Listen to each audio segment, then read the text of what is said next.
होलिका गलत थी और प्रहलाद जी बच गए अपने आप। अग्नि में से जब आप पार होते हैं, अग्नि की गर्माहट या ऐसा कुछ एहसास नहीं होता आपको कि आप आग में से निकल रहे हैं? बहन में 5 वर्ष निकला, मेरे पिताजी 10 वर्ष निकले। आपके मतलब पूर्वजों ने हमेशा से ये काम किया है, कभी कोई ऐसी दुर्घटना या कुछ ऐसी अनहोनी हुई है?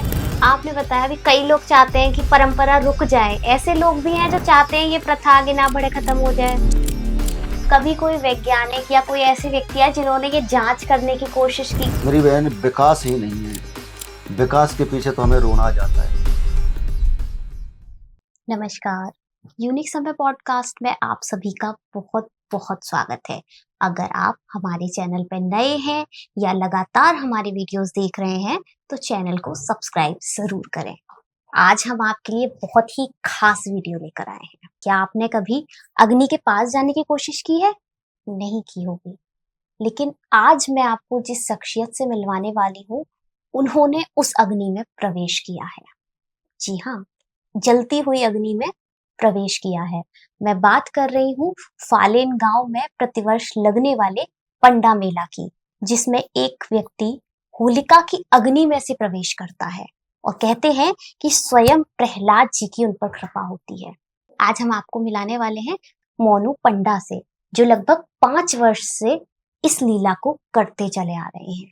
आज के पॉडकास्ट में हम उनसे इस लीला के बारे में विस्तार से बात करेंगे, जानेंगे कि कैसे, जैसे हम जैसे लोग आग को छूने से भी डरते हैं, वही क्या होता है ऐसा कि वो उनके पास इतनी असीम शक्ति आ जाती है कि वो अग्नि में से प्रवेश कर जाते हैं। ये प्रथा फालेन गांव में कैसे शुरू हुई, क्या क्या कठिनाइयां इस प्रथा के दौरान आई हैं और भविष्य कैसा है इस प्रथा का, क्या जरूरी है ऐसा करना, यही सारी चीजें आज के पॉडकास्ट में हम आपको बताने वाले हैं। हमारा ब्रज जो है वो हमेशा अलग अलग कहानियों के लिए जाना जाता है। भगवान श्री कृष्ण की बहुत सी लीलाएं ब्रज में हुई हैं। इसी तरह प्रहलाद की भी जन्मभूमि है हमारा ब्रज। उनकी लीलाओं को आज इस पॉडकास्ट में हम जानेंगे। होली पर हम एक दिन होलिका दहन करते हैं, बस मना ली होली, बट उसका इतिहास क्या है, कैसे फालेन गांव से प्रहलाद जी का संबंध जुड़ा, वो सारी चीजें हम आज के पॉडकास्ट में जानने वाले हैं। कहीं मत जाइएगा, बिल्कुल भी स्किप मत करिएगा, क्योंकि एक एक बात आपको नई जानने को मिलेगी और बहुत ज्यादा इंटरेस्टिंग होगी। चलिए मिलते हैं मोनू पंडा से।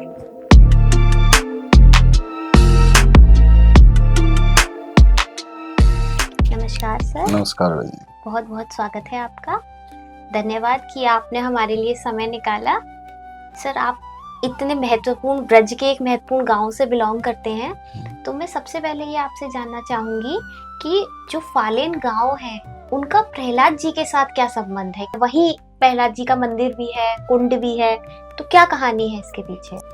कि सभी जानते हैं कि प्रहलाद जी हिरण्यकश्यप जी के पुत्र हैं। एक बार देवताओं ने अपने मन में ठानी कि माता कयादु गर्भवती हैं, और गर्भवती जब माता कयादु थी तो इंद्रदेव ने ऐसी चाल चली, ऐसी एक भूमिका रची कि इनके पुत्र को मरवाया जाए, इनका गर्भ गिरवा दिया जाए, कि कहीं हिरण्यकश्यप की तरह इनका पुत्र भी ना हो जाए, कि जैसा हिरण्यकश्यप है उसी प्रकार अगर दुराचारी उनका पुत्र भी निकल आया तो 1 और 1 11 हो जाएंगे, बड़ी कठिनाई देवताओं को आएगी। तो उस प्रकार इंद्रदेव ने माता कयादु का हरण कर लिया, और जब बहन हरण कर लिया माता कयादु का, तो उसी प्रकार वो रास्ते से ले जा रहे हैं इंद्रदेव जब लेकर के जा रहे हैं तो रास्ते में नारद मुनि ने उनको रोका, और रोक करके नारद मुनि ने हमारी भूमि में बाय वन, हमारे गांव का नाम है असली बाय वन, वो बनों में आता है, बाय वन में ला करके रख दिया माता कयादु को। उनके लिए पर्णकुटी बनाई, और पर्णकुटी बना करके माता कयादु को रख दिया। तो माता कयादु फालेन भूमि में बाय वन में यहाँ रही, और जब रहते हुए बाय वन में तो कोई गांव नहीं बसाता वहां। हमारा गांव तो फरेना खेरा था, पास में ही, बाय वन के पास में ही एक फरेना खेरा बाजता है खेरे वाली पर, वहां हमारा गांव था। तो बहन, ऐसी परम कृपा मेरे भगवान की वहां हुई है उस भूमि में कि प्रहलाद जी महाराज का 6 महीने बाद हमारे यहाँ जन्म हो गया। और जन्म जैसे प्रहलाद जी महाराज का हुआ है, मथुरा को मधुरवन कहा गया पुराने लेखों में। तो मधुरवन में तपस्या पर बैठे थे, उनके पास शुक्राचार्य आए हैं और आकर के शुक्राचार्य गुरु ने उनको समझाया कि तुमको पुत्र हुआ है बड़ा सुंदर, लेकिन वो बाय वन में स्थित है, वहां तुम्हारी पत्नी रहती है। तो प्रहलाद जी महाराज जैसे वहां रहे हैं तो नारद जी महाराज को माता कैदु ने नाम याद किया है और नारद जी महाराज वहां आए हैं और आकर के नारद जी महाराज ने को पूछा है कि महाराज मुझको पुत्र हुआ है और वे पुत्र का तुम नामकरण कर दीजिए, मैं जाऊं कहाँ, मेरे तो कुछ है ही नहीं। उन्होंने कह दिया कि ठीक है बेटी आप चिंता मत कीजिए, तो उनका नाम प्रहलाद रख दिया। माता कैदु पूछने लगी कि महाराज कैसा बच्चा रहेगा, इनके बारे में, इनके जीवन का तुम रहस्य बताइए। तो नारद जी महाराज ने जैसे बताने की कोशिश की है कि बहनों यानी बेटी, इनको इतनी बड़ी परिस्थिति रहेगी कि इतनी कठिनाई ये पाएंगे भक्ति के पीछे कि ये भगवान के भक्त हैं, और भक्ति के पीछे जब कठिनाई पाएंगे तो नारद जी महाराज के आंखों में से आंसुओं की दहार बह गई, और जब दहार बह गई रोते रोते उनके जो भक्ति के आंसू आए, एक जो प्रेम के आंसू होते हैं ना बहन, वो थोड़े ठंडे होते हैं, और जो एक रोष के आंसू होते हैं यानी मतलब का नाम हमारे जो दर्द के आंसू होते हैं वो बड़े गर्म होते हैं। तो उसी प्रकार जो हमारा प्रहलाद कुंड है ना वो बड़ा शीतल है, वो नारद जी महाराज के आंसुओं से बना हुआ है, प्रेम के आंसुओं से, इसलिए वो शीतल है।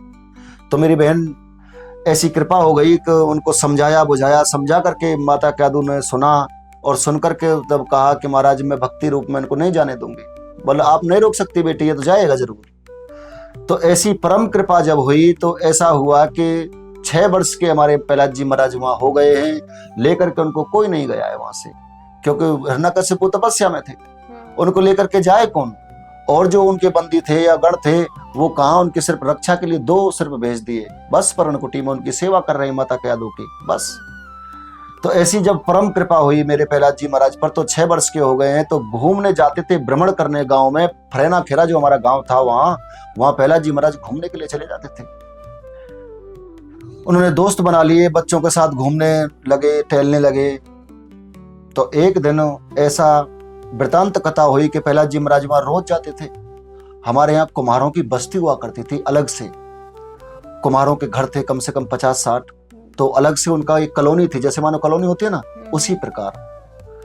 तो बहन जब ऐसी परम कृपा मेरे प्रहलाद जी महाराज पर हुई तो उस दिन वो वहीं थे, रुदन कर रही थी माता कुम्हार की, और वो बार बार कह रही थी कि मेरे पुत्रों को बचाओ, इन बच्चों को बचाओ, इन बच्चों को बचाओ, हे हरि इन बच्चों को बचाओ। तो जैसे बच्चों को बचाने की उन्होंने ठानी है, तो प्रहलाद जी महाराज सब देख रहे हैं कि वो बच्चा बच्चा क्या पुकार रही हैं। जाकर के पूछ लिया कि माँ आप क्या बच्चा बच्चा पुकार रही हैं। बोले कुमारो इस अभाव में मैंने बच्चे, मेरे बिल्ली यहाँ आई और आकर के वो बच्चों को पटक गई, और बेटा जैसे वो पटक गई तो मैंने कच्चे गड्ढे में उन बच्चों को रख दिया पुत्रो। अब कुमार उन बच्चों ने, मेरे बच्चों ने उठा करके उस गड्ढे को अग्नि में रख दिया बेटा। जब अग्नि में रख दिया तो मैं इसलिए रो रही हूँ, रोदन कर रही हूँ कि मेरे परमात्मा इन बच्चों को बचाओ। तो मेरी बहन मेरे प्रहलाद जी महाराज पर इतनी परम कृपा श्री ठाकुर जी ने की कि बच्चों को बचाने की सोचा, तो प्रहलाद जी महाराज के मुख से निकल गया, छोटा सा मुख था, कि मैं एक कुंवर होने के नाते आपको आदेश देता हूँ माता कि अगर उन बच्चों को कुछ हो गया ना तो मैं आपको पूरे परिवार को, पूरे कुटुंब को कुल्लू में पिलवा दूंगा। माता धड़ाम से धरती में गिर पड़ी और कह दिया कि पुत्र कुछ भी नहीं होगा, हरि साक्षी है। तो वो हरि कौन है, हरि को बताओ मुझे, कौन है वो हरि। तो माता 8 दिन तक बिल्कुल अपनी उपवास में बैठी रही, ना कुछ खाया ना पिया, सिर्फ हरि का चिंतन, मात्र हरि का चिंतन। तो मेरी बहन बच्चे सुरक्षित बचे आए, अग्नि में से सुरक्षित बच्चे बच के आए हैं। तो अगना जो मतलब मटका था वो मटका भी कच्चा रह गया, हरि की कृपा से सारे मटके पक गए, वो एक मटका कच्चा रह गया। तो ऐसी अनुकंपा मेरे हरि की हुई। तो प्रहलाद जी महाराज ने साष्टांग नमस्कार माता के चरणों में जाकर के कर दिया और कह दिया कि माँ मुझे भी वही भक्ति चाहिए, उन हरों की, उन हरि के बारे में मुझको बताओ, वो हरि कौन है। यहीं से उनकी भक्ति की शुरुआत हुई। तो बहन हरि बोल कहते कहते प्रहलाद जी महाराज वहां आए हैं जहाँ उनकी माता रहती थी प्रहलाद कुंड के पास में। तो जैसे ही वहां आए हैं, आकर के अपना विराजमान किया और हरि बोल के धुन लगा दी। तो माता ने उनको तुरंत से टोक दिया, बेटा इस नाम को मत लो, तुम्हारे पिताजी बहुत तो इस नाम से मतलब नफरत करते हैं, आपको मार देंगे, मत कहो। नहीं माँ मुझे कोई नहीं रोक सकता, जिन्होंने बच्चों को बचा दिया अग्नि में से तो मुझे जरूर बचाएंगे, मुझे परम विश्वास है। तो ऐसे कहते हुए मेरी बहन प्रहलाद जी महाराज ने नाम हरि का लिया, और लेते लेते नाम ऐसी कृपा इस भूमि में हो गई, बायवन में, इस फालन भूमि में ऐसी परम कृपा हो गई बहना कि सभी गांव के जो लोग थे ना, बाहर बसते थे, वो गांव में आने लगे प्रहलाद जी महाराज को देख करके, उनका प्रेम देख करके, उनकी भक्ति देख करके। भक्ति और वैराग्य दोनों ही मतलब छा गए ना प्रहलाद जी महाराज पर।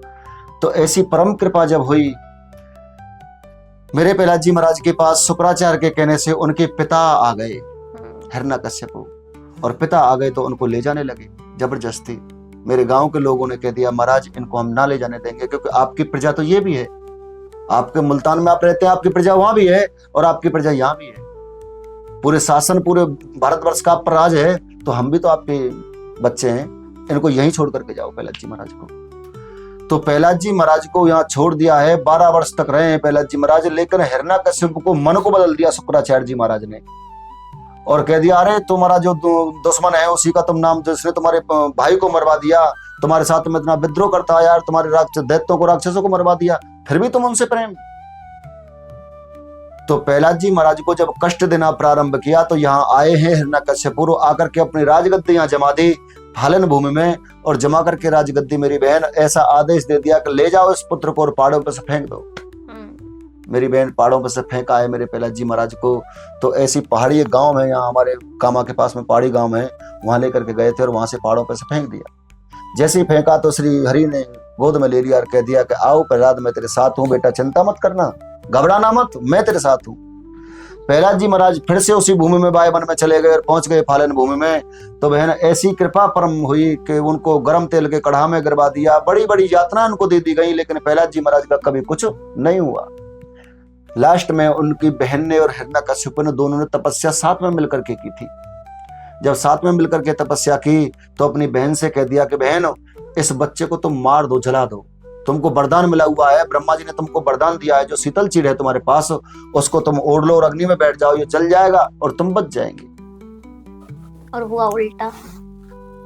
बुआ जी ने जब अपने मन में संकल्प किया कि भैया मैं जला दूंगी, पर लेकिन जला किस लिए दूंगी कि उनका कसूर नहीं था माता होलिका का, क्योंकि उनके पति को भी मार दिया, उनको मार दिया एहलाद, हिरण्यकश्यप ने। एहलाद उनका पुत्र बचा, एहलाद होलिका जी का पुत्र है, तो उनका पुत्र बचा। जैसे ही ऐसी कृपा हुई तो होलिका जी लेकर के प्रहलाद जी महाराज को बैठ गई अग्नि में, और जब अग्नि में बैठी हैं तो उनके मन में जो प्रेम जागा, जो भाव जागा माता होलिका के चरणों में, आज बहन वही लीला हमारे यहाँ होती है, जो होलिका का आज भी वहाँ प्रेम बरसता है। माता प्रहलाद जी महाराज स्वयं वहाँ आगमन होते हैं आज भी। तो ऐसी लीला होती रही बहन। तो उनको अग्नि में बैठा दिया। प्रहलाद जी महाराज को जैसे माता होलिका को करुणा जागी तो अपना शीतल चीड़ उठाया और प्रहलाद जी को ऊपर लपेट दिया, क्योंकि ये इकलौता वारिस है मेरे भाई का, मेरा अकेला भतीजा है, तो मैं इसको अगर बचा दूंगी तो हरि मुझको बचाएंगे। ये संकल्प में तो लेकिन ऐसा दिखाया जाता है कि होलिका गलत थी और प्रहलाद जी बच गए अपने आप ही। बहन देखो, हर जगह के ग्रंथों में, चाहे किसी भी ग्रंथ में कुछ लिखा हुआ हो, लेकिन हम प्रहलाद जी महाराज के परिवारी जन हैं। जो हमें मालूम होगा वो कोई ग्रंथ को किसी को नहीं मालूम होगा। जन्म भूमि है फालेन, वो मेरी जन्म भूमि है, वो मेरे प्रहलाद जी की जन्म भूमि है, वो मेरी भी जन्म भूमि है। मेरे वंश में अगर 5 वर्ष का बच्चा भी कोई बहन अगर है, मेरा बेटा भी है, उसको जाकर के आप पूछोगे ना तो वो सिर्फ यही कहेगा कि प्रहलाद जी मेरे भ्राता हैं, प्रहलाद जी मेरे बाबा हैं, वो बुजुर्ग हैं हमारे। तो बहन इसलिए मैं आपको कहता हूँ कि होलिका जी की जो करुणा जागी थी ना, उस करुणा के बदले ही प्रहलाद जी महाराज का बचाव हुआ, प्रहलाद जी महाराज बचे हैं। तो आज जब वहाँ होलिका दहन होता है तो बहन प्रहलाद जी महाराज का वो गांव है, प्रहलाद जी महाराज की वो जन्म स्थली है। बिलोचन को राजपाट प्रहलाद जी महाराज ने दे दिया, और राजपाट उनका पुत्र था बिलोचन। बिलोचन को राजपाट दे दिया, और राजपाट देकर के ऐसे कह दिया कि मैं वन के लिए जा रहा हूं और तुम राजपाट करना। मुल्तान राजपाट देकर के आए उनको, बिलोचन को। लेकिन यहाँ आकर के फिर धरती माता, जो प्रहलाद जी महाराज की पत्नी थी ना, उनका नाम धरती था। धरती माता और प्रहलाद जी महाराज दोनों इस भूमि में रह गए वायुवन में। तो उन्होंने बहुत दिन, हजारों वर्ष तपस्या की। जब तपस्या की तो उनका तेज बहुत बढ़ गया, और जब तेज ज्यादा बढ़ गया तो शीशा की तरह वो चमकने लगे प्रहलाद जी महाराज और माता धरती। तो प्रहलाद जी महाराज का जो स्वरूप था, उस स्वरूप पे सब मोहित होने लगे। इंद्र महाराज आए और इंद्र महाराज ने आकर के कह दिया कि महाराज आपसे मैं कुछ मांगने आया हूं राजन। बलदेव ऋषि मांगो। नहीं महाराज, ऐसे नहीं, पहले आप 3 वचन भरो। मैं दूंगा दूंगा दूंगा, 3 वचन भर लिए प्रहलाद जी महाराज ने, और उनसे कह दिया कि आपके जो तेज है, आपका जो शरीर है, उसको मुझे दे दो। प्रहलाद जी महाराज के मन में बड़ी शंका हुई, लेकिन वचन कौन त्यागे, वो राजा महाराजा थे, अपने वचन ते नहीं डिगते थे। तो मेरी बहन जब ऐसी कृपा हुई तो अपना तेज उनको दे दिया, क्योंकि उन्होंने 3 वचनों में भर गए ना, इंद्रदेव को अपना तेज दे दिया। जैसे ही तेज उनको दिया है तो ऐसी परम कृपा हुई कि तेज दे करके तो इंद्रदेव पर उनका तेज जला नहीं बहन, उनका तेज सहन नहीं हुआ इंद्रदेव पर, क्योंकि इंद्रदेव तो डग जाता है। वापस इंद्रदेव को नारद जी प्रहलाद जी महाराज को तेज वापस देना पड़ा, ऐसी कृपा। तो आज वो जो तेज उनका है ना, वो बहन हमारे ऊपर आ जाता है। जो इंद्र महाराज ने उनको वापस दिया था ना होलिका दहन वाले दिन, वो तेज हमारे शरीर पर विराजमान हो जाता है। प्रहलाद जी महाराज ने छोड़ा क्या, देखो जाना तो सबको है, हमको भी जाना है, सभी को जाना है। प्रहलाद जी महाराज भी गए, मगर वो आज भी उनका अमर है, तो उनका तेज है जो पूरे फालेन पर है, जो पूरे गांव पर, हमारी पूरी भूमि पर उनका तेज बरसता है। अब सर, ये जो लीला आपके यहाँ होती है अग्नि में प्रवेश करके उसमें से निकलने की, ये प्रथा कब से शुरू हुई? जी बहन, ये त्रेता से शुरू हुई। त्रेता में श्री हरि भगवान प्रकट हो गए हैं और प्रहलाद जी महाराज ने मांगा है माता होलिका के बारे में। तो माता होलिका के लिए उन्होंने पूजा मांगी कि मेरी बुआ भटकती फिरती है, मेरी बुआ का कोई पानी देने वाला भी नहीं है, उनके पुत्र ने भी उनके से मुख मोड़ दिया है। तो मेरी भूमि में त्रेता में होलिका माता की पूजा दी श्री हरि भगवान ने। तो होलिका माता की पूजा त्रेता से होती आई है यहाँ। प्रहलाद जी महाराज तो सतयुग से पूजते आए हैं यहाँ, तो त्रेता से माता होलिका जब पूजती आई है, तो उसी दिन से प्रहलाद जी महाराज ने मांग लिया कि मुझको अपने वंश का एक विप्र चाहिए। प्रहलाद जी महाराज ब्राह्मण नहीं थे, मगर प्रहलाद जी महाराज का जो कर्म था वो ब्राह्मण था, तो इसलिए उन्होंने ब्राह्मणों को जागृति दी। तो मेरी बहन, जब ये हुआ कि जब होलिका दहन हुआ तो एक ब्राह्मण को ले लिया और लेकर के ब्राह्मण को कह दिया कि मेरे नाम से तुम व्रत करो और संकल्प करो, तुम अग्नि में से जरूर पार होगे, माता होलिका तुम्हारे लिए जरूर कृपा करेगी, बुआ होलिका। तो बुआ होलिका ऐसी कृपा करती है आज भी कि वो अपनी तरफ से चीड़ देती है हमको। आज भी वो चीड़ प्रदान होता है हमें मंदिर में, साक्षात प्रदान होता है बहन। तो जब वो चीड़ आता है तो उस चीड़ को हम अपने सिर पे बांधते हैं, उनके चीड़ को जो होलिका जी देती है, प्रदान आज भी करती हैं। तो वो साक्षात चीड़ को हमारे हाथों में सौंपती हैं और कहती हैं कि ये बंधन है। तो वो जो बंधन है उसका एक लंगोट बनाते हैं, आधा उसमें से फाड़ देते हैं, एक लंगोट बनाते हैं और एक सिर पर जो विराजमान होता है, उस सिर पर होता है जो ब्रह्मा जी महाराज ने दिया, उसका जो कण है वो सिर पर विराजमान हो जाता है। जैसे ही सिर पर विराजमान हो जाता है तो अग्नि लगती है, होलिका जी अग्नि में विराजमान हो जाती हैं। प्रहलाद जी महाराज हमारे शीश पर बैठ जाते हैं, जो उनका दिया था ना। तो देखो, जो शीतल चीड़ जो उड़ाया था प्रहलाद जी महाराज को, वही शीतल चीड़ हमारे सिर पर बन जाता है। तो उसी पे प्रहलाद जी महाराज बैठ जाते हैं, उस शीतल चीड़ पर जैसे ही बैठ जाते हैं। तो अग्नि में जब हम बहन प्रवेश करते हैं ना, तो बुआ और भतीजी का दोनों का मेल होता है अग्नि में, बीच में साल भर में एक बार मिलते हैं वो बुआ भतीजे दोनों ही, आज भी। तो जब मेल होता है तो बहन तब हम पर वो कृपा करते हैं। तो शीतल चीड़ हमको वो सौंप देते हैं और हम शीतल चीड़ लेकर के अग्नि से पार आ जाते हैं। अग्नि में से जब आप पार होते हैं तो अग्नि की गर्माहट या ऐसा कुछ एहसास नहीं होता आपको कि आप आग में से निकल रहे हैं? बहन, मैं 5 वर्ष निकला, मेरे पिताजी 10 वर्ष निकले। मैंने देखा है कि अग्नि ऐसी होती है जैसे मानो पानी में से हम जा रहे हो। जी बहन, पानी की तरह अग्नि ठंडी हो जाती है उस दिन। जोत जलती है 24 घंटे के लिए, जोत पर हमारा ऐसे हाथ रह जाता है बहन, और ऐसे हम हाथ छुपा देते हैं, रगड़ देते हैं अग्नि से हाथ, मगर ऐसे मानो जैसे ठंडा ये है ना, उसी प्रकार ठंडे अग्नि लगने लग जाती है। तो हम भूमि को, अपने गांव को आदेश दे देते हैं, पूरी बस्ती को, कि अग्नि लगा दो, होलिका जी आ गई है मंदिर में, अग्नि लगा दो। अग्नि चेत जाती है, 20-20 फुट ऊंची लपटे उड़ जाती है मेरी बहन। जब होलिका जी मंदिर में से निकल करके जाती है, शीतल चीड़ सौंप करके निकल करके जाती है, तो अग्नि में बीच में प्रवेश हो जाती है।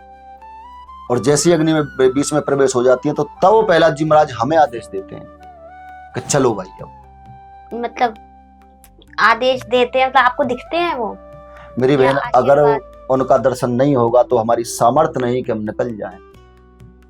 हमारी तो क्या सामर्थ्य है, हमारे किसी जो अपने मन में बलशाली बनता हो, मेरी बहन कोई सामर्थ्य नहीं। 10 फुट ऊंची अग्नि रहती है बहना, 40 फुट लंबी अग्नि रहती है मेरी बहन, 50 फुट चौड़ी अग्नि रहती है मेरी बहन, तो किसकी सामर्थ्य है जो अग्नि में मरने के लिए चला जाए? मगर वो कृपा मेरे प्रहलाद जी की है बहना, वो कृपा मेरे श्री नारायण की है, वो कृपा मेरे श्री कृष्ण की है। पहले आप लोग प्रहलाद कुंड में जागरूकता नहाते हैं और फिर जी जाते हैं, प्रहलाद तो कुंड में स्नान करते हैं। ये जरूरी है? जी बहनों, मेरे प्रहलाद जी महाराज ने आदेश दिया था कि जब तक तुम अपने शरीर को पवित्र ना करो, अग्नि में प्रवेश मत कर जाना। और अगर कोई कर गया तो? अगर कोई कर गया तो माँ वो जी मेरी बहन, वो वापस नहीं आ पाएगा, वो उसी में समाहित हो जाएगा। मेरी 10 फुट की लंबाई नहीं है बहन, मैं 6 फुट लंबा हूँ, 2 इंच की कमी है, 6 फुट लंबा हूँ। और मेरी बहन 4 फुट मुझसे भी ऊपर है, तो अगर मैं डूबने भी लगूं तो उसमें डूब जाऊंगा, समा जाऊंगा। लेकिन कृपा मेरे प्रहलाद जी महाराज की। मैं 2022 में गिर पड़ा था अग्नि में। ऐसा कुछ लोगों ने किया, हमारे गांव के कुछ लोगों की वृत्ति बदल जाती है। कुछ लोगों ने ऐसा किया कि गट्टी में कुछ गड़बड़ी कर दी, जहां से हम निकल करके जाते हैं उस गट्टी में कुछ गड़बड़ी कर दी बहन। और जैसे ही वो गड़बड़ी हुई तो मेरे पैर फिसल गए, और जैसे ही मेरे पैर फिसले तो मैं हत्तियों से और कोनियों से चढ़ा अग्नि पर। मेरे प्रहलाद जी ने ऐसे हाथ लगाया कि चल, मैं तो तेरे साथ हूं, दुनिया से तुझे क्या लेने देना। तो मेरी बहन मुझे ऐसे पार कर दिया फूल की तरह। तो मैं उस दिन प्रहलाद जी महाराज को धन्य मान गया कि मेरे प्रहलाद जी, आप मेरे वाकई में श्रोमणी हैं, आप मेरे कुलवासी हैं, जो आपने मेरा साथ दिया। अन्यथा मेरे बहन कौन साथ देता है किसका? भगवान भी नहीं आएंगे साथ देने के लिए जब कर्म बिगड़ जाएगा बहन। वो भी कह देंगे अरे हट पीछे। तो कर्म बिगड़ जाता है ना जब कोई परिस्थिति आती है बहन। अन्यथा आज तक मुझे आप देख लीजिए, मेरे शरीर को आप देख लीजिए कि एक रोम में एक बाल का दोष नहीं है। मतलब बाल भी नहीं जला? बाल भी नहीं जला बहन। क्यों नहीं जला? वो मेरे कर्म सिद्धांत अच्छे हैं। मेरा पुत्र अब तैयारी कर रहा है, मैंने उनका जनेऊ संस्कार करा दिया अपने पुत्र का, अब वो तैयारी कर रहा है। आप कितनी पीढ़ियों से ये करते चले आ रहे हैं? जी बहन, हमारी 400वीं पीढ़ी है, 400वीं पीढ़ी है बहन। 400 पीढ़ियों से चला रहा है। उससे भी पहले जो 400 पीढ़ी तो लिखंत में है बहन, लेकिन उससे पहले भी जो पीढ़ी चली आ रही है उनका कोई मालूम नहीं है, क्योंकि त्रेता से चला आ रहा है। अब त्रेता की कहां जानकारी? हम तो कलयुग वासी हैं। त्रेता से द्वापर भी निकल गया बहन, और फिर उसके बाद में कलयुग में 5000 वर्ष से ज्यादा निकल गई हैं। तो देखो 5000 वर्ष का तो ऐसा प्रमाण है हमारे पास कि ध्वजा है, वो आज भी वो जागृत है ध्वजा। जो 5200 साल पहले जो भगवान श्री कृष्ण ने जब 84 की परिक्रमा की थी बहन, गोपियों के साथ में, तो 84 वनों में सभी में गए भगवान श्री कृष्ण। तो जब लास्ट में बाय वन में पहुंचे हैं, तो बाय वन में जाकर के जब गोपियों ने पूछा कि महाराज यहां क्या हुआ है, तो भगवान श्री कृष्ण ने ऐसी लीलाधर परसोत्तम ने ऐसी समझाई हमारे ब्रजवासियों को, हमारे गांव वासियों को। हमारे गांव के लोग कुछ भूल चुके थे जब कलयुग प्रारंभ हुआ। तो बहन जब कलयुग प्रारंभ हुआ तो कलयुग की दृष्टि लोगों पर पहुंच गई, और कलयुग में आते आते लोग कुछ वृत्ति उनकी बदलने लगी। तो उस प्रकार जो यहाँ श्री नारायण पहुंचे हैं, श्री कृष्ण भगवान द्वापर में, और जब पहुंच करके उन्होंने जब जाना है तो गोपियों ने उनको पूछा है कि यहाँ क्या हुआ महाराज। तो जैसे उनको बताया है, एक गोप को प्रहलाद का रूप दिया, एक गोपी को बहन का रूप दे दिया, दोनों गोपियों को एक साथ में वहां बैठा दिया, और बहन अग्नि चेतवा दी। आन्ने जो हमारे यहाँ गोबर कर जाती है ना गऊ, उनको आन्ने बोलते बहन। आन्ने इकट्ठे किए बाल कृष्ण लाल ने अपने हाथों से, आन्ने बीन करके तब वहां होलिका दहन की जगह पर जमाए। वहां जो प्राचीन जगह है वो आज भी जगह है प्राचीन। आप बहन आज भी अग्नि नहीं जली है वहां। आज भी अगर आप ऐसे करके देखोगे उस विभूति को, तो आज भी वो गर्म रहती है। ऐसे मानो जैसे अग्नि यहीं दौड़ रही हो, आज भी 12 मास अग्नि रहती है वहां आज भी। तो जब यह जागृति की तो प्रहलाद जी महाराज ने, प्रहलाद जी को बनाया था जिन्होंने भगवान श्री कृष्ण ने, तो प्राकट्य कर दिया प्रहलाद जी महाराज का वहां असली रूप से प्राकट्य जो उस दिन किया, जिस दिन वहां बालकृष्ण लाल वहां गए थे। उनकी विभूति मूर्ति आ गई, वहां विराजमान हो गई। माता होलिका को भी विराजमान कर दिया, उनका मंदिर निर्माण करा दिया 5200-5400 वर्ष पहले। अन्यथा उससे पहले मंदिर नहीं था, सिर्फ देव की पूजा थी, और वो देव कुटी में, छोटी सी कुटिया में रहते थे, होलिका माता और प्रहलाद जी महाराज दोनों ही। लेकिन उनको जो उनको तेज बढ़ाया है वो भगवान श्री कृष्ण ने ही बढ़ाया है, जो महानता दी है कि इससे आगे भाई मतलब करना, बड़े बड़े कर्म होंगे, बड़े बड़े लोग मतलब अपनी रुचि को बदलेंगे, इसलिए उनको तेज दो, जो साथ निभाए ब्राह्मणों का। तो बहन जब इकट्ठा किया तो सभी को जला दिया, अग्नि जैसे जलाई है, तो प्रहलाद जी को जो बनाया था जिस गोप को, उसको अग्नि में प्रवेश करा दिया। सबसे पहले बहन को जो प्रहलाद कुंड है, प्रहलाद कुंड से एक गागर भरवाई, और भरगा करके गागर उनसे कह दिया कि अग्नि में धार दे दो। उन्होंने ऐसे फेंक करके धार दी, आज जैसे हमारी बहन देती है ना, हमारी बुआ जी देती हैं आज भी, उसी प्रकार पहले वो धार देंगी, फिर हम उसके बाद में अग्नि में प्रवेश करेंगे, शीतल करने के लिए। जी, ज्यादा नहीं होता है, सिर्फ 2 बूंद पड़ती है बहन अग्नि में, मात्र 2 बूंद, ज्यादा नहीं होता है, ये कप के बराबर गागर होती है, बस इतनी बड़ी। अब इससे क्या होना है इतनी बड़ी अग्नि में।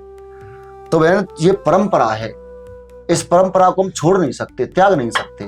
तो बाल कृष्ण लाल ने जैसी धार दबाई, तो जो गोप को बनाया था प्रहलाद, वो गोप अंदर अग्नि में प्रवेश कर गया। तो उस दिन से हमारे गांव में जागृति हुई अच्छी तरीके से, फिर से एक बार जी, दोबारा से। आपके मतलब पूर्वजों ने हमेशा से ये काम किया है, कभी कोई ऐसी दुर्घटना या कुछ ऐसी अनहोनी हुई है? जी बहन, आज तक के समय में ऐसा कभी नहीं हुआ जो प्रहलाद जी महाराज ने अपने ऊपर कोई आरोप लिया हो, रिकॉर्ड में आज तक। क्योंकि मैं मानता हूं कि ज्यादा भी नहीं तो लाखों वर्ष तो कम से कम इस मेले को चलते चलते हो गए बहन।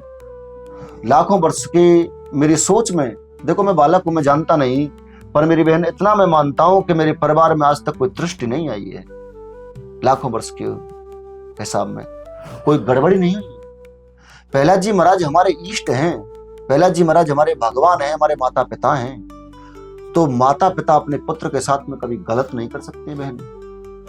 पुत्र कभी गलत कर देगा, लेकिन माता पिता बहन कभी नहीं करेंगे। कई लोग आपके गांव से 50-50 वर्ष भी लगातार निकले हैं अग्नि में से। जी बहन, 80-80 वर्ष के बुजुर्ग निकले हैं। 80 साल के मेरे बाबा साहब 74 वर्ष की आयु में अग्नि में से निकले, तो 11 वर्ष उन्होंने लगातार किया। पहले 50 वर्ष निकल लिए, 50 वर्ष जब निकल लिए तो फिर 15-20 14 साल बाद, 15 साल बाद या 24 साल बाद जब आए दोबारा, तो 74वें साल में फिर उनको गांव वालों ने, सभी ने इकट्ठा हो गए, 5 गांवों की पाल, हमारी रावत पाल है बहन, रावत पाल जब इकट्ठी हो गई तो रावत पाल के सभी बुजुर्ग वहां बैठे थे, और उन बुजुर्गों ने कहा कि पंडा जी इस धरोहर को, इस मेले को संभालो, ये जो प्रथा है ये रुकनी नहीं चाहिए पंडा जी। कोई ब्राह्मण तैयार नहीं हुआ मेरी बहन। मेरे बाबा साहब 74 वर्ष की आयु में उन्होंने कह दिया कि भाई इस परंपरा को मैं निभाऊंगा, मुझे प्रहलाद जी महाराज बुला रहे हैं, मैं जाऊंगा। तो बहन इतनी तगड़ी होली को लगाया कि 74 वर्ष की उम्र के बुढ़ा है, और उस मतलब का नाम ये कैसे पार हो सकता है। तो हमारे गांव वालों ने, हमारे 5 गांव की पंचायत ने जब उसको लगाया है, तो बहन जैसे ही लगाया तो ऊंची होली को बना दिया, ऊंची भी बना दिया, बड़ी भी बना दिया, विस्तार पूरा बना दिया।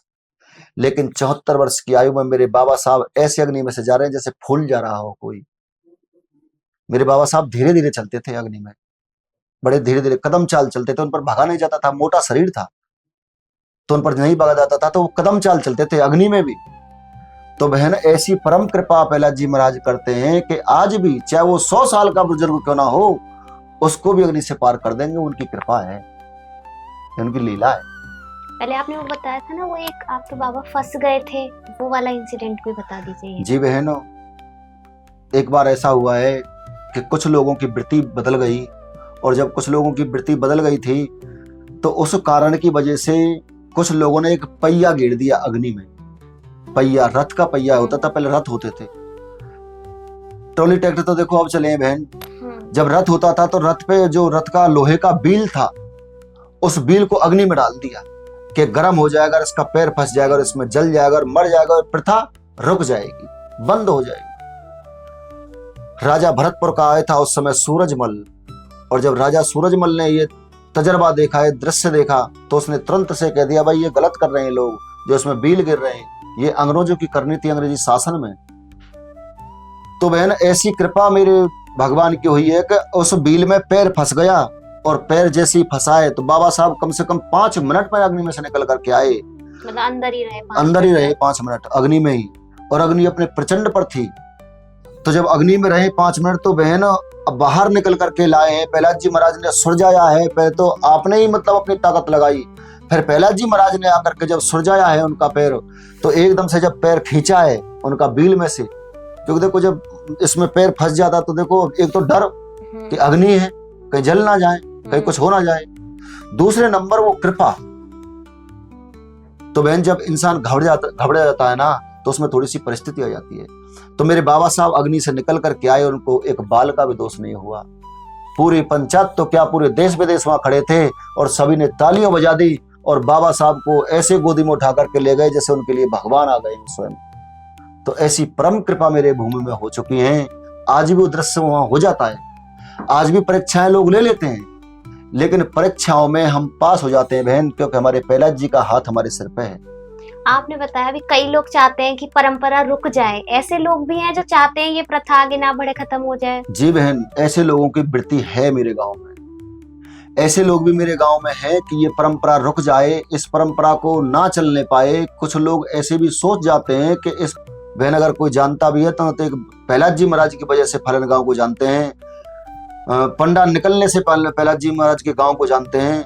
अन्यथा ये दृश्य अगर प्रहलाद जी महाराज नहीं करें तो फलन गांव की भूमि को कोई सलाम नहीं कर सकता है। लेकिन उस भूमि में आज भी राक्षस हैं। राक्षसों की भूमि तो पहले से ही है, लेकिन आज भी राक्षस कुछ ज्यादा हैं। पहले बहन कम थे, लेकिन आज ज्यादा हैं। कलयुग रूपी राक्षस, ये कलयुग रूपी राक्षस हैं।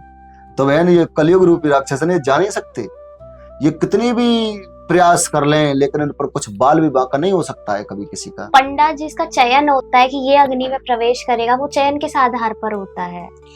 बहन मेरे गांव की पंचायत जुड़ती है और पंचायत में स्वयं प्रहलाद जी महाराज विराजमान होते हैं। जब प्रहलाद जी महाराज विराजमान होते हैं तो बहन जिसको भी वो अपने सन्मुख बुलाते हैं ना, तो उसके पास जाकर के उसके सिर पे जाकर के बैठ जाते हैं और उसको बीच पंचायत में खड़ा कर देते हैं कि भाई मुझे निकलना है। जैसे वो आगाज लगवाते हैं प्रहलाद जी महाराज, तो आगाज लगवाते ही पंचायत का निर्णय हो जाता है कि भाई ठोस शरीर को कर ले। पंचायत डगमगाती है, परीक्षा लेती है कर पाओगे कि कहीं ऐसा ना हो कि मतलब का नाम वो समय आ जाए और समय आ जाने के बाद में तुम भाग जाओ, फिर कहीं गांव की मतलब बदनामी हो, समाज की बदनामी हो। तो ऐसा ना हो, तो अपने दिल को ठोस करो, उसके बाद में कुछ हाँ भरना। तो प्रहलाद जी महाराज तो मानो उनके हाथ में तो 50 किलो का हथौड़ा है, वो ठोसता इसे हाँ भरवा लेते हैं। अगर कोई किसी का मन भी निर्मल हो और कोई ऐसा हो कि दिल घबरा रहा है, तो बहनों उनके हाथ में ही चीज ऐसी है कि वो स्वयं वज्र बना देते हैं उसको। पहली बार जब आपको चयनित किया गया था इस काम के लिए, जी बहन, तब आपके साथ क्या हुआ, कैसा अनुभव रहा वो पहली बार का? जी बहन, मैं अपना अनुभव बताऊं कि जब मैंने पहली बार अपने चाचा श्री पे से माला ली, मेरे चाचा श्री निकलते थे उस समय, तो मेरे चाचा श्री ने मुझको जब माला को पहनाया तो बहन प्रहलाद जी महाराज ने तो मेरे सिर पर ऐसा आशीर्वाद रखा। प्रहलाद जी जो प्रहलाद हमारा कुंड है उसमें जाकर के मैं ऐसे धड़ाम से कूद गया और कम से कम 20 मिनट में वहां से निकल करके आया। और जब आया तो मंदिर में आकर के मैंने माला को पहना और प्रहलाद जी महाराज में ऐसे रम गया जैसे वो मेरे पिता के समान है। उन्होंने स्वयं रमा लिया मुझे, फिर जाने का मेरा कहीं हृदय ही नहीं किया। बहन किस उम्र से आपने शुरू किया? जी बहन, कौन सा मैं समय था? उस समय 27 वर्ष का था। 27 वर्ष से मैंने शुरू किया और बहन आज मैं 1 महीने पहले की जो प्रक्रिया होती है, 1 महीने तक आप लोग व्रत वगैरह रखते हैं, वो क्या होती है? हम 40 दिन के लिए व्रत रखते हैं। जो 30 दिन का व्रत होता है, जो अखंड व्रत है, वो 30 दिन का होता है। 40 दिन हमारा ऐसा मौन व्रत रहता है कि हम मंदिर प्रांगण में प्रवेश कर जाते हैं 40 दिन के लिए। लेकिन जो 30 दिन है शेष, पूर्णिमा से और पूर्णिमा तक, होलिका जी दहन की जो पूर्णिमा आती है, उस पूर्णिमा तक हमारा 2 लौंग और 1 बतासे से व्रत होता है। 2 लौंग और 1 बतासे से व्रत होता है। वो 24 घंटे में बहना में 1 बार लेते हैं। 1 बतासा और 2 लौंग और 1 अंजलि भर पानी, इसमें 1 बूंद पानी आता है। बहन कमजोरी नहीं आती? कमजोरी आती है बहन, शरीर पीला पड़ जाता है, गिरने योग्य हो जाता है, लेकिन वो हरि की कृपा है, वो रखते हैं। करे करावे आपना और जगह बढ़ाई दे, वो तो बहन हमें बढ़ाई दे रहे हैं। मूल शेष तो स्वयं प्रहलाद जी हैं। ये जो फालेन का मेला है पूरे गांव के लोग मिलजुल के करते हैं, प्रशासन का क्या रोल रहता है इसमें? जी बहन, प्रशासन का बहुत अच्छा रोल रहता है। गांव के लोग उस समय सब जुट जाते हैं। प्रहलाद जी महाराज का जो प्रकाश है ना, सारे गांव में उस दिन फैल जाता है। 24 घंटे के लिए गांव एक समान हो जाता है। सब मानो कि जैसे सभी बहन भाई हो, कोई भी वो जाति से क्यों ना हो, लेकिन वो भी अपना बन जाता है उस दिन। और बहन इतना प्रेम उमड़ता है उस दिन उस गांव में कि अगर पूरा भारतवर्ष मेरे प्रहलाद कुंड के गांव में पहुंच जाए, प्रहलाद जी के गांव में पहुंच जाए, तो मेरी बहन उसकी भी जरूर पूर्ति होगी। वो उनकी प्रहलाद जी महाराज की कृपा है। गांव में कितने भी लोग चले जाएं, सभी के लिए स्थान दिया जाएगा। ऐसी उनकी कृपा है, ऐसी उनकी महानता है। वो अपना प्रकाश, अपनी दृष्टि सभी पर डाल देते हैं। उस दिन प्रेममय कर देते हैं गांव को। सर कभी ऐसा हो सकता है कि मतलब कोई बच्चा आकर्षित होकर आपकी नकल करने के लिए कोई व्यक्ति आपके साथ चला जाए, ऐसा संभव है? मेरी बहन, उस ब्राह्मण के सिवाय किसकी सामर्थ्य नहीं है, अगर अंदर अग्नि में भी चला जाए जल जाएगा। उस ब्राह्मण के सिवाय अग्नि के 10 कदम पास खड़ा हो जाए, किसी की सामर्थ्य नहीं मेरी बहन। तेज रहता है, इतना तेज रहता है। वो सिर्फ तेज सहन करने की जो शक्ति होती है ना, वो प्रहलाद जी महाराज की कृपा से वो हमारे अंदर होती है। वो सहन करने की सामर्थ्य हमको प्रहलाद जी महाराज बचपन में ही सौंप देते हैं। अब बहन एक बात बताइए कि मानो हम खेती करते हैं, मान के चलो, और खेती जब हम करते हैं तो हम किसान के बच्चे हैं तो सब सीख जाते हैं। तो उसी प्रकार हमारे परिवारजन हैं। हम स्वयं निकल चुके हैं, मेरे पिताजी भी निकल चुके हैं, मेरे बाबा साहब को भी मैंने देखा है, मेरे ताऊ जी को मैंने देखा निकलते हुए, मेरे चाचा को मैंने निकलते हुए देखा है। तो मैं अग्नि की लपटों को सहन करते आया हूं शुरू से। मैं 7 वर्ष का था और मैं 7 वर्ष का अग्नि के साथ पास में चला गया। और अपने मतलब दादा साहब को जब मैं निकल करके आए थे, तो दादा साहब जैसे आ रहे हैं अग्नि में से, तो जब मैं उनके सामने खड़ा था तो दादा साहब ने अग्नि में से उतरते ही कहा, अरे भाई बच्चे को खून मत देना। लाखों लोग मेला देखने आते हैं। फालेन गांव आज भी गूगल पर डालेंगे तो इसी चीज के लिए जाना जाता है। जी मेरी बहन। तो विकास की स्थिति कैसी है वहाँ? मेरी बहन, विकास ही नहीं है। विकास के पीछे तो हमें रोना आ जाता है। जहां देश विदेश जाते हो मेरी बहन, जहां कुंड से आचमन लेते हो, उन देश विदेशों की दुर्दशा ऐसी होती है कि वो हमसे कह कह कर जाते हैं कि अरे कितनी गंदगी है यहाँ। तो मेरी बहन, प्रहलाद कुंड का जीर्णोद्धार नहीं हो रहा है। जिसमें आप नहाते हैं उसका पानी साफ नहीं है मेरी बहन। नालियों की पानी जल रहा है उसमें, नालियों का पानी जड़ रहा है, लेटरिन के टैंकों का पानी उसमें जा रहा है, लेकिन कोई सुनवाई ध्यान नहीं है मेरी बहन। लेकिन उसको फिर भी हम गंगा माँ मानते हैं, उसको फिर भी हम पवित्र मानते हैं, क्योंकि हम जाएं कहाँ, हमारा तो तीर्थ स्थल है वो। तो तीर्थ स्थल को अगर छोड़ करके भी जाएंगे तो बहन, तो हमारे बराबर पापी कोई नहीं है। उस भूमि को हम छोड़ करके जाएं कि भाई बड़ी दुर्गंधी है यहाँ, तो बहन हम जाएंगे कहाँ? आपके हिसाब से सरकार को इस तीर्थ स्थल के लिए काम करना चाहिए? जी। और बहन, मैंने कई बार योगी जी को भी भेजा है, मैंने कई बार और भी मतलब नेताओं को भेजा है, लेकिन कोई सुनवाई नहीं करता है। जो पहले डीएम साहब थे, इनसे पहले जो अब आए हैं नए, उनसे पहले जो डीएम साहब थे, उनको भी मैंने वहां बुलाया अपने प्रहलाद कुंड पे, तो उन्होंने कह दिया, लेकिन कह करके 2021 में सब बात शांत हो गई, कोई सुनवाई नहीं हुई बहन। होनी चाहिए, क्योंकि एक ब्रज की महत्वपूर्ण धरोहर है वो, जो विश्व भर में जाना जाता है गांव, वो आज विकास के लिए तरस रहा है। ये सबसे गलत बात है। जहां हर क्षेत्र में ब्रज के विकास की बात हो रही है, बड़े ज्यादातर कुंडों का जीर्णोद्धार हो रहा है। प्रहलाद कुंड जिसकी आज भी भूमिका अच्छी खासी है, उसका भी जीर्णोद्धार होना चाहिए। मेरी बहन, मैंने बहुत प्रयास किया, मेरे परिवारजनों ने बहुत प्रयास किया, मगर कोई सुनवाई नहीं करता है। होनी चाहिए, होगी। हमारे हृदय में बहुत ठेस पहुंचती है इस बात को लेकर के, क्योंकि देखो, एक तो हम भक्ति करते हैं भगवान की, दूसरे नंबर बात तो उसी में से प्रहलाद जी महाराज का आचमन भी होता है, प्रहलाद जी महाराज का स्नान भी होता है डेली प्रतिदिन, और मेरे गांव के लोगों का उसमें नरक जा रहा है बहन। हम तो उसमें तपस्या करते हैं, उसके जल से हम आचमन करते हैं, उसके जली को सार समझ करके और मतलब का नाम प्रहलाद जी महाराज का स्नान भी उसी से कराते हैं, पिलाते भी उसी पानी को प्रहलाद जी महाराज को। क्या करें, मजबूरी, जाए कहाँ। और वो नलके का पानी को नहीं करते हैं स्वीकार। अगर किसी हम पड़ोस में किसी के में चले जाएं तो उसको स्वीकार नहीं करते हैं, नल के पानी को ऐसे लात मार के भगा देते हैं बहन। तो प्रहलाद जी महाराज के लिए तो सिर्फ वो कुंड ही सर्वोपरि है, जो नारद जी के आंसुओं से बना था। नारद जी के महाराज के आंसुओं से, इसलिए जैसे मैंने बहन कि नारद जी महाराज उनके गुरु हैं, मेरे प्रहलाद जी महाराज के गुरु तुल्य हैं। तो जब गुरु जी हैं तो उनकी गुरु जी का कोई आदर नहीं कर रहा है, कोई सम्मान नहीं दे रहा है। उन्हीं के आंसुओं से, उन्हीं की याद में वो यादगार है आज भी कि वो नारद जी महाराज की देन है, और उस देन को कोई जागृति नहीं है मेरी बहन। लोग पलायन कर रहे हैं इसी वजह से कि विकास नहीं हो रहा है, तो बाहर जा रहे हैं आपके गांव के लोग। जी बहन, बहुत लोग ऐसे हैं जो दुर्गंधी देख करके गांव को छोड़ करके चले गए, बहुत लोग ऐसे हैं। प्रहलाद कुंड के पास में ही बहुत लोग ऐसे हैं जो कि उसमें जब चौमासे के महीने होते हैं, 4 महीने, जब वर्षा ऋतु आती है तो वर्षा ऋतु में प्रहलाद कुंड का पानी उफन जाता है, उबल जाता है। जो प्रहलाद के कुंड के पास आसपास के लोग थे वो गांव को छोड़ करके चले गए बहन, क्योंकि उनकी जगह और कहीं है नहीं, वो जाएं कहाँ। उस जगह को बेच करके निराश होकर के गांव में से चले गए।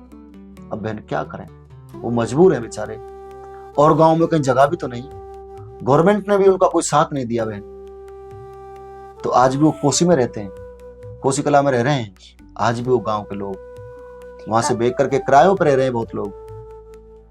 कभी कोई वैज्ञानिक या कोई ऐसे व्यक्ति है जिन्होंने ये जांच करने की कोशिश की कि ये जो आप लोग लीला करते हैं ये करते कैसे हैं? कभी साइंटिफिकली इसकी जांच होने की कोशिश हुई है कभी? जी बहुत बार जो कोशिश हुई है, कुछ निकला? जांच ऐसी ऐसी कोशिशें हुई हैं कि एक बार कुछ लोग ऐसे आए थे कि भाई इस मूर्ति का चमत्कार दिखाओ, इस मूर्ति का क्या चमत्कार है। तो बहन जो प्रहलाद जी महाराज की और होलिका जी की मूर्ति है ना हमारे मंदिर में, उनको उन्होंने, उन लोगों ने, दुष्ट वृत्ति के लोगों ने खोदना प्रारंभ कर दिया मूर्ति के पास से। उनसे किसी ने कह दिया बोल भाई प्रहलाद कुंड के जो नीचे मूर्ति है और मूर्ति के नीचे बहुत बड़ा विशाल धन है और उस धन को खोद लाओ तो पूरा गांव के गांव मतलब का नाम है अदल बदल हो जाएगा, वो धन अगर निकल आए तो मेरी बहन उन दुष्ट लोगों ने वो खोदने की चेष्टा की, 10, 15, 20 फुट नीचे खुदाई कर दी। लेकिन प्रहलाद जी महाराज की जो प्रतिमा है वो नीचे विस्तार बढ़ाती चली गई, अपना विस्तार नीचे की तरफ बढ़ाती चली गई, लेकिन मूर्ति हिली तक नहीं किसी पे। आज भी वो प्रमाण सत्य है। तो इस प्रमाण को तो जो है मैंने देखा है, जो कि प्रहलाद जी महाराज की जो सामर्थ्य इतनी है कि वो पूरे पाताल लोक से अपना अटैचमेंट कर देंगे, लेकिन अपना धन किसी के पास नहीं जाने देंगे। और वो धन क्या है मेरी बहन? उनका जो तेज है वही उनका धन है। तो उस तेज को ले जाने के लिए लोग बहुत यातनाएं की हैं। अंग्रेजी जमाने में अंग्रेजी सरकार ने भी यातनाएं की हैं कि इस द्रव्य चीज को ले जाएं, यहाँ से क्या चीज है जो कि यहाँ आज भी ये लोग मतलब ब्रजवासी मानते नहीं है, भारतवर्षी ये आज भी ये काम करते हैं। देखिए क्या लीला है। अंग्रेजों के समय में भी ये लीला होती थी? जी अंग्रेजों के समय में भी मतलब ये चमत्कार मानते थे इसको या अंग्रेज चमत्कार नहीं बहन, उन्होंने परीक्षा भी ली है अंग्रेजों ने कि ढोंग करते हैं लोग। ऐसी परीक्षाएं ली उन्होंने, मतलब लक्कड़ सरी के अग्नि में गिर दिए कि अब निकल करके दिखाओ। भारतवर्षी वैसे ढोंग डपारा करते हैं। तो बहन मेरे बुजुर्गों ने इतनी सामर्थ्य दिखाई है कि लक्कड़ बड़े बड़े बील गिर देते थे लोग, मतलब का नाम अंग्रेज सरकार तो जैसे डालती थी तो उन लक्कड़ों पे से ऊपर होते हुए प्रहलाद जी को डाल देते थे अग्नि में से, लेकिन कभी कोई फंसा नहीं। अंग्रेजों में भी तैज्यब रह गए कि उस भूमि के मंदिर से अटैचमेंट नहीं हुआ था। उन्होंने बहुत मतलब का नाम वो किए।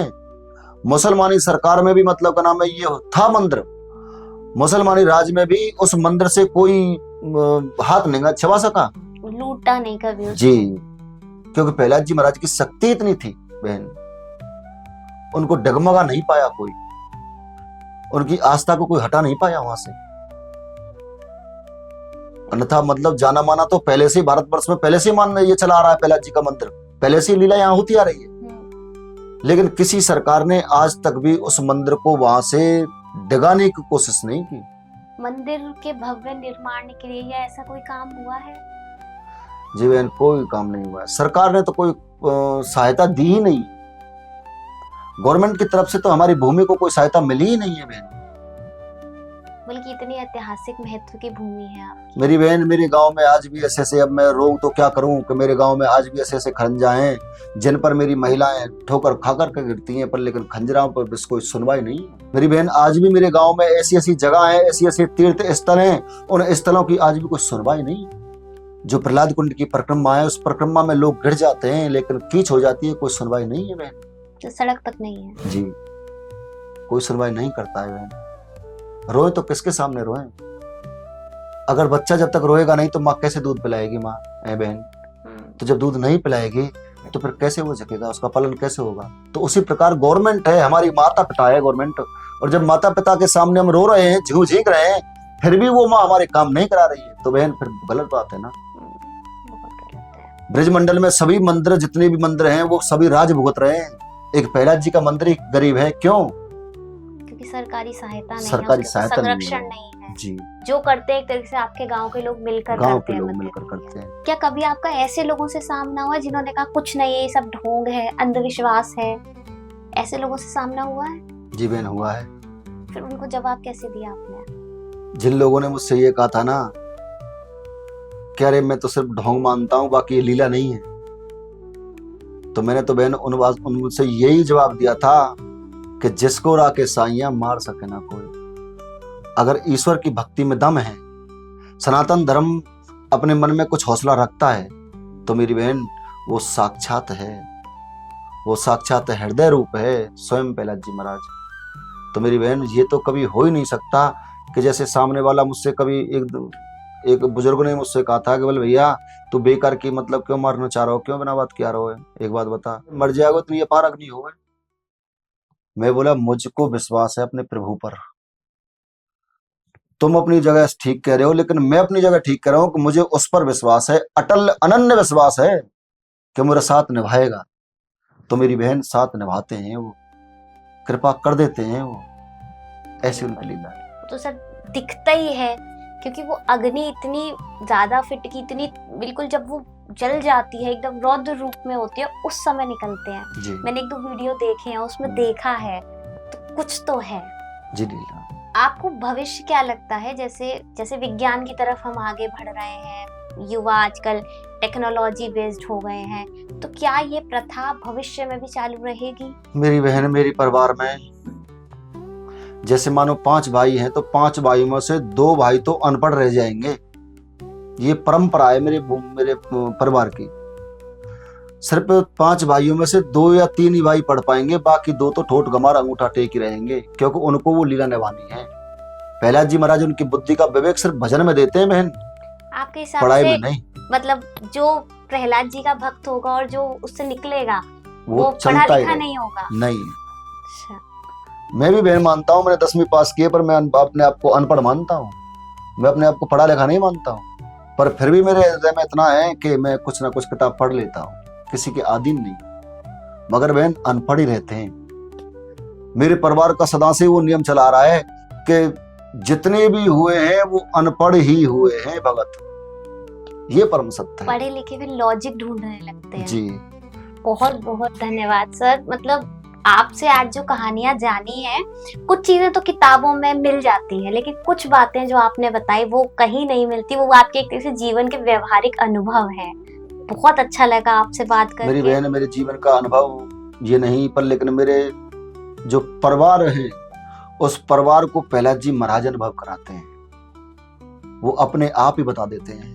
अब किसी दिन मेरे पुत्र को आप बुलाओ यहाँ और अकेले में आप पूछना, तो सिर्फ आपको यही वो उत्तर देगा कि प्रहलाद जी महाराज साक्षात हैं। छोटे से को दर्शन दे देते हैं, वो भक्ति होनी चाहिए, स्वतः ही उनकी कृपा है। अच्छा बहन, बहुत बहुत धन्यवाद राधे सर, राधे। बहुत बहुत धन्यवाद। इसी तरह के पॉडकास्ट के लिए आप भी जुड़े रहिए यूनिक समय पॉडकास्ट में। धन्यवाद।